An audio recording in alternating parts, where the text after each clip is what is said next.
Elections are a very sensitive period, and the impact of mis- and disinformation can disrupt the entire electoral process and, in the worst-case scenario, lead to electoral violence. And as Ghana gears towards the 2024 general elections, the Media Foundation for West Africa, with support from the Foreign, Commonwealth and Development Office, is spearheading a training workshop for some selected journalists on fact-checking and countering disinformation. Program Officer in the Media and Good Governance Program and the lead coordinator for the two-day workshop held in the northern part of the country, Adiza Tomorrow Maiga, says the move is to empower journalists to counter propaganda narratives ahead of the general elections. You know, we are in an election year, and during elections a lot happens in terms of misinformation. People use social media platforms to spew out false information, causing harm, and it can even degenerate into violence.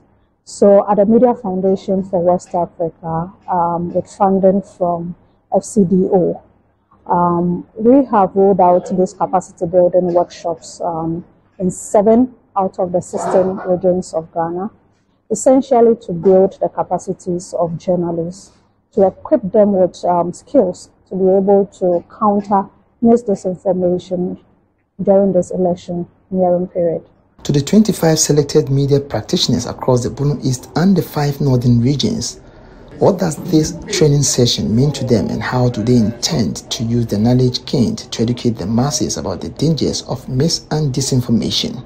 As someone working in the 450, we have a responsibility to ensure that what we feed our consumers is actually the right information.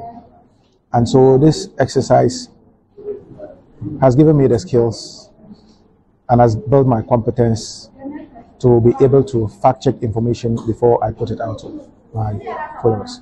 I'm just going to make use of the fact-checking tools because, well, we know in election years, people sometimes out of excitement, sometimes emotions run high, and then they say certain things that are not facts. So I think with this year being the election, the electorate is actually willing to hear the truth. So with this fact-checking training, I believe that when information comes out and I pass it through fact-checking and it's true, it actually makes the electorate well informed. Emmanuel Akwete, also known as Dachinhene, works with Free FM in Techiman.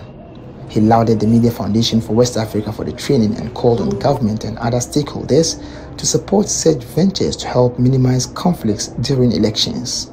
Disinformation, misinformation, malinformation, what have you, goes a long way to tarnish the image of the president, tarnish the image of the ministers, tarnish the image of the ordinary Ghanaian.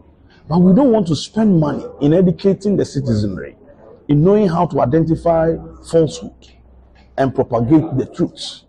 So I appeal to Media Foundation, they should revise their 2-day workshop to at least 3 days. And then the government of the day should also have interest in sponsoring this kind of education. It is very, very, very important. They should continue organizing such training. The resource persons, Stephen Tindi of Unimark and Raymond Aqua of Joy News, spent several hours exposing the participants to the dangers of spreading mis- and disinformation and the various fact-checking tools to help them identify fake news in the electioneering period. Anna Sabit, Joy News, Tamale.